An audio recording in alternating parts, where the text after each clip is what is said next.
Sinunog na ang mga nakumpiskang expired imported meat product sa May Kawayan, Bulacan na nabisto noong ginagawa pang siomai at hotdog.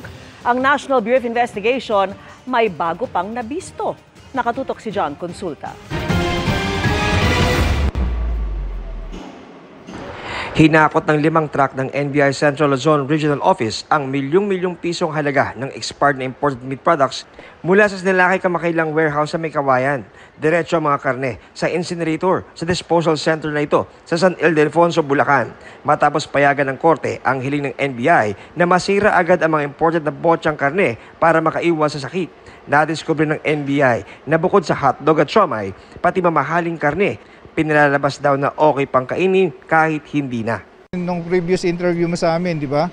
Mga ordinary meat products lang. Kumbaga yung pangmasang meat products. Subsequently, nakita namin, as we went deeper, meron din silang mga pangmamahaling produkto tulad ng Angus beef, tenderloin, iba't ibang klase ng steak na nandun, na expired na rin. Tuloy-tuloy raw ang backtracking at follow-up operation ng NBI Celro para matukoy kung saan binabagsak ang mga imported na botsa. Public health ito eh. Kailangan mapangalagaan ng mamamayan natin. Kaya pang mga katulad nito, mga ganitong item na hindi dapat mapunta sa merkado, dapat i-eradicate natin diretso o hulihin man.